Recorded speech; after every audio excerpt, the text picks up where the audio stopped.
Thought this morning we'd go ahead and just wrap up a little 30,000-foot view of the book of Ecclesiastes by looking at the final chapter. We're in Ecclesiastes chapter 12, and Solomon writes, "Remember your Creator in the days of your youth, before the days of trouble come, and the years draw near when you will say, I have no pleasure in them. Before the sun and the light, the moon and the stars are darkened, and clouds return the rain, in the day when the guards of the house tremble, and the strong men are bent, and the women who grind cease working because they are few. And those who look through the windows see dimly when the doors on the street are shut, and the sound of the grinding is low. And one rises up at the sound of a bird, and all the daughters of song are brought low. When one is afraid of heights, and terrors are in the road, the almond tree blossoms, the grasshopper drags itself along, and desire fails, because all must go to their eternal home. And the mourners will go about the streets before the silver cord is snapped, and the golden bowl is broken, and the pitcher is broken at the fountain, and the wheel broken at the cistern, and the dust returns to the earth as it was, and the breath returns to God who gave it. Vanity of vanities, says the teacher, all is vanity. Besides being wise, the teacher also taught the people knowledge, weighing and studying and arranging many proverbs. The teacher sought to find pleasing words, and he wrote words of truth plainly. The sayings of the wise are like goads, and like nails firmly fixed are the collected sayings that are given by one shepherd. Of anything beyond these, my child, be aware. Of making many books there is no end, and much study is a weariness of the flesh. The end of the matter, all has been heard. Fear God and keep his commandments, for that is the whole duty of everyone. For God will bring every deed into judgment, including every secret thing, whether good or evil." Bill Watterson is the creator of the comic strip Calvin and Hobbes, and he once wrote, "There's not enough time to do all the nothing we want." When thinking about how quickly just the last 20 years of my own life has gone by, it's like a blink. Feels like 5 minutes ago I was changing my kids' diapers, and now they have kids of their own, and they're in college. And 5 minutes from now, they might be changing my diapers. Life is short. The Apostle James likened our life to like a vapor. It's a handbreath on a cold winter morning. It's like the dew that covers the countryside in the morning, but it's gone by noon. It's here, and then it's gone. And what Solomon is getting at here is what we do with the time between these monuments of birth and death matter for all of eternity. The preacher, he's closing his address here in the 12th chapter to his assembly by encouraging them to not waste their youth forgetting their Creator. And so the subjects of time and aging and dying and standing before God are brought into view here. He doesn't want any of them to waste their life because, remember, he was an observer of life. That's how the book starts in chapter 1. He's offering his observations about everything that he beheld under the sun, and all of the wisdom that he acquired, and all of the pursuits and acquisitions that people wrap themselves up in. And he's giving this address about life and what we do with it. His encouragement here is there is a better way for us to approach life in view of the reality that there is a time to be born and there is a time to die. He's been pointing us in this direction all along throughout the book of Ecclesiastes. There is a better way to face the certainty of death, and he gives us the idea here is that it is by orienting our life in relationship to the Creator. And so as we look at this portion of Scripture this morning, Solomon is drawing upon our imagination about the pains of aging and disease and death as a way of encouraging us to face it all in relationship to the Creator. Verses 1 through 7 is one long sentence in the Hebrew language, and he continues his discussion about life and death and the way to end his address. And ultimately, isn't that what matters? That we are born and that we die. And what Solomon has in focus here is how we live between those two monumental dates. And so in verse 1, he reads, "Remember your Creator in the days of your youth, before the days of trouble come and the years draw near, when you will say, I have no pleasure in them." He's calling us to remember God in the prime of our life Remember God. They're to recall to their minds their Creator while they are young, before the days of adversity comes. The King James words it this way: before the evil days show up. Now, he's not talking about moral and ethical evil. He's talking about the pains of aging, the adversity that comes along with just growing old. He's speaking about physical pain and injury and days of deprivation. And he's calling us all to remember our Creator now, while we're in the prime of our life, when we've not been necessarily touched by the type and the amount and the intensity of adversity that is going to hit us all. It's all unavoidable. It's inescapable. And this is also a way of cluing his listeners into the reality that the tests become more difficult with age, don't they? When you're 16, you're worried about pimples, right? When you get older, you're worried about bills and bunions and tumors. The tests become more difficult as we age. And this meaning is brought out in a fuller sense from verses 2 through 7 here. He's using a lot of metaphors here to talk about aging and the dying process. And so in verse number 2, he talks about when we're to remember our Creator before the sun and the light and the moon and the stars are darkened, and the clouds return with the rain, and the days when the guards of the house tremble. He's calling us here to remember God when our eyesight was perfect, when the clouds disappeared and the skies were blue, when you could see the wonder of the universe without any obstruction. He's calling us to remember our Creator in the prime of our life. Remember God, he says in verse number 3, when the keepers of the house tremble and the strong men are now bowed over and the grinding ceases, because they're few and the windows are dark. He's using a lot of metaphors here where he's saying, remember God when you still had physical strength and agility, when you didn't tremble from weakness and debility, when you were courageous and you didn't tremble in fear, when you weren't bent over because of injury. Remember God when you had a full set of teeth, the grinders, that's what he's talking about here. A full set of teeth and remember God when your eyesight hadn't failed and the doors of the street are shut, when the sound of the grinding is low, and when you wake up at the slightest little noise and the dollars of music are brought low, when you can't hear as well as you used to be able to, and the slightest little noise disturbs your sleep. When he uses that metaphor, when the doors in the street are shut, he's talking about this idea of having to keep your mouth closed really tight so the food didn't fall out while you're trying to chew it, and keep it in there with only a few teeth left. The molars, the grinders are gone. They're no longer there to reduce the size of the food in your mouth and make swallowing easier. He says, remember God when the lips are shut and the grinders are missing and the sound of eating food is barely heard. So another frustration that he talks about here is that as we age, we have this inability to sleep through the night. The slightest little noise keeps us awake, right? And if it isn't the slightest little noise, it's our bladders, right? We're up 3-4 times a night. He says, when all the daughters of music shall be brought low, when you once had a strong, vibrant voice and it was filled with tone and you could hear clearly, now all of a sudden it's squeaky and your hearing is feeble. Remember God when you're fearful of heights. As we age, we become a little bit more fearful of taking a fall because an injury could be permanent. Right? Your body becomes weakened with age and debility, and you don't trust yourself walking the streets, and you're prone to injury, and you make more of your decisions based upon fear. He's saying, remember your Creator in the days of your youth, before these days of adversity come. Before the days when you fear doing the simplest things, when fear begins to dominate your entire life. He's conveying this idea about aging and dying, and he uses this idiom about the almond tree blossoming. Almond blossoms progress from pink to white as they ripen, and so he's talking about when your hair turns silver and gray.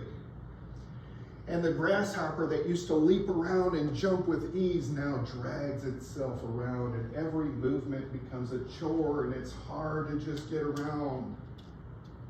And then he talks about remember God when that happens. Remember God when desire shall fail. It's a poetic way of talking about sexual virility. When a strong sexual desire for intimacy no longer exists. In some translations, The reason we understand it this way is because some translations put in there something about the caperberry, and the caperberry was an aphrodisiac, and the translations say, when the caperberry has no more effect, when nothing seems to work and stimulate that desire anymore, remember God. The hallmarks of aging was a decreased sexual drive and desire. Once in the prime of youth, the virility was there, but as it seems now, it is just fading, and nothing can seem to stimulate that. And Solomon is saying, this happens because all of us must return to our eternal home. The person is now nearer to death than they were when they were in the prime of their youth. Verse 6, these are all metaphors about life, specifically when he talks about the silver cord and the golden bowl and the pitcher broken at the fountain. He might be referring to vital body parts and systems like your circulatory system, the brain, the heart, because of what he mentioned in verse number 7. Then shall the dust return to the earth as it was, and the spirit return to God who gave it. He's drawing the connection between the silver cord and the golden bowl and the pitcher in with mortality, with the fact that death is inevitable. And it's likely that he is referring to those vital organs of our body. When the circulatory system fails, when the blood stops flowing, when your heart gives up, when the golden bowl that held all kinds of information is no longer working and responding to stimulus and it fails, you go back to the dust from which you came. And your spirit goes to God who gave it.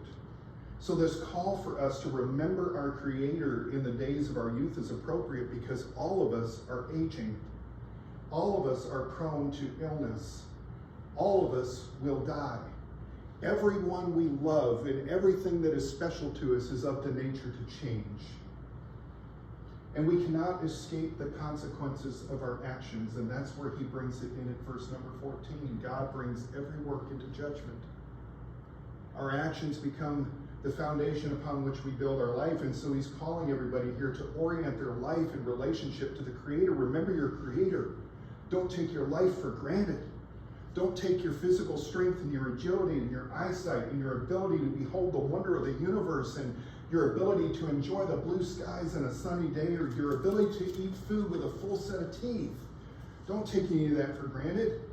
Don't take it for granted that you can sleep through the night without being disturbed or walk in the streets peacefully without any fear or climb the stairs or walk down the set of stairs without worrying about falling. Don't take that for granted.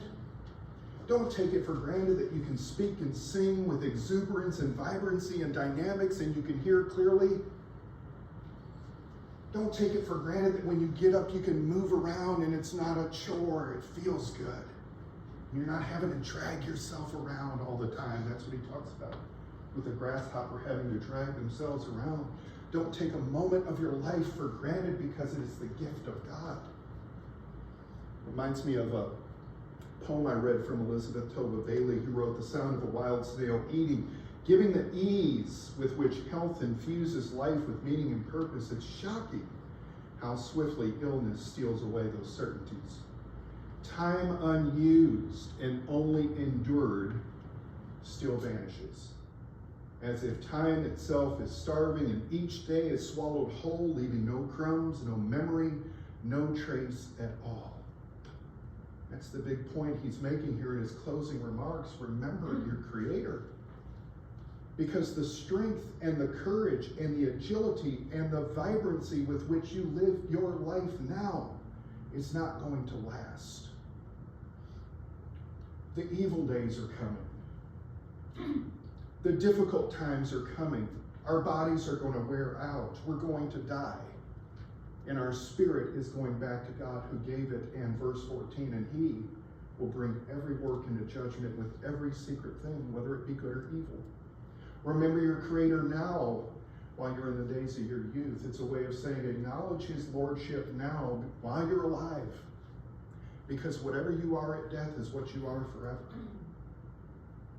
And so as an antidote to everything that he talked about in this book, as an antidote to the endless, exhausting pursuits through which we wind up forfeiting happiness and contentment, chapter 1, verse 8, as an antidote to not being able to lay hold of chasing after what we're pursuing, as an antidote to hating life and feeling as if life is nothing but ours, as an antidote to acquiring possessions only to leave them behind to somebody who didn't work for them and doesn't care for them, as an antidote against the safeguard from the pitfalls of relying upon our own righteousness or indulging in wickedness, or as an antidote to the relief from the uncertainty that change brings into our life, chapters 3, verses 1 through 8. As an antidote to all the injustice and inequity and evils in the world, chapter 8. As an antidote to dealing with the unpredictable nature of life and facing death and living with wisdom and dealing with emotional distress, chapters 10 and 11. As an antidote to all of that, Solomon is pointing us to this one thing. Remember Curly talking to Mitch out in City Slickers, and he holds up his one finger. There's one thing that you got to worry about in life. This is what Solomon has been pointing us to all along. Remember God, because you're going back to him. You're going back to him. And so the responsible thing, your human responsibility in a world that is governed by God, is to reverence him. Stand in awe of God and live faithfully. Orient your life and relationship to the Creator. This is the whole duty of everyone. This is the better way of living that Solomon has been pointing us to all along. And he's doing it because he realizes that all of this other stuff that he talked about for 11 chapters doesn't bring us happiness. It doesn't last. It's chasing after the wind. You never can grasp it. It's vexation of spirit. It's vanity. But ultimate happiness and contentment are available to us. And so he encourages us, here's where you find it. Orient your life in relationship to the Creator. A.W. Tozer, in his classic work, The Pursuit of God, he wrote this: God is so vastly wonderful, so utterly and completely delightful that he can, without anything other than himself, meet and overflow the deepest demands of our total nature, mysterious and deep as that nature is. And so one step towards orienting our life to the Creator is to befriend our mortality. Not view it as an enemy. Welcome the fact that we are aging, our bodies are going to fail us, and we are going to die. And we can accept that. And acceptance brings peace. Acceptance of reality brings peace. One of my favorite authors I've talked to you about before, Henri Nguyen, he wrote in a book called Our Greatest Gift this about death. Is death something so terrible and absurd that we're better off not thinking or talking about it?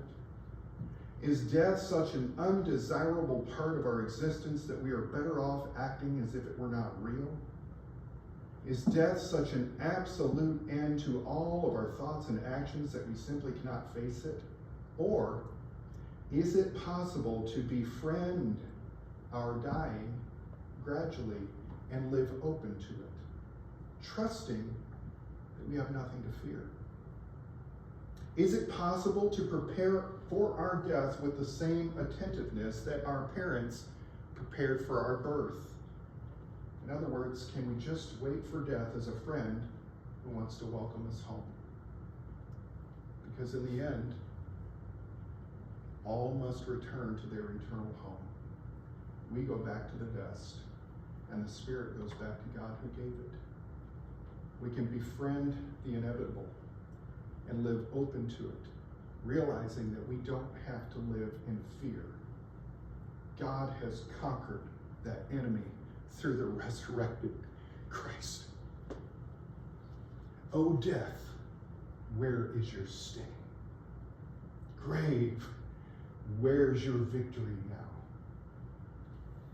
And on that day, Jesus is going to wipe every tear. No more sickness, no more sorrow, no more death, he says, for behold, I make all things new. These words are faithful and true. We don't have to fear anything.